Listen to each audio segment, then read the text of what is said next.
Hello అండి. Morning duty ఉన్నప్పుడు నేను డైలీ క్యారేజ్ ఎలా ప్రిపేర్ చేస్తానో చూపిస్తున్నాను రండి. దానికోసం నేను ముందుగా రైస్ అయితే కడిగి పెట్టేసుకున్నాను.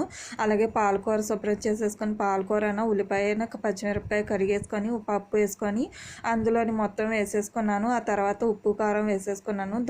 అలాగే స్టవ్ మీద పెట్టేసుకున్నాను.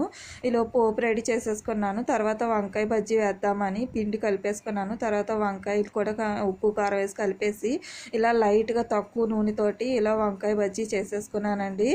చాలా బాగుంటుంది ఇలాగైతే తయారు చేసుకుంటే. ఆ తర్వాత పప్పు పాలకూర కూడా ఉడికిపోయింది. దాన్ని కూడా పోపు పెట్టేసుకుందామని ఎండుమిరపకాయ ఎల్లుల్లిపాయ కరివేపాకు అల్లము జంక పోపులు వేసి పోపు పెట్టేసుకున్నాను. టమాటీ పేస్ట్ వేసి అలాగే దాన్ని కూడా కలిపేసుకొని పప్పు వేసుకొని ఉడకబెట్టేసుకోవాలి, అంతేనండి. తర్వాత ఇంకా ఉదయం టిఫిన్ కోసం ఇడ్లీని ఉల్లిపాయ టమాటీ చేసుకున్నాను. తర్వాత రైస్ ఇంకా పప్పు పాలకూర ఇంకా వంకాయ బజ్జీ, అంతేనండి. రెడీ అయిపోయింది. Bye bye.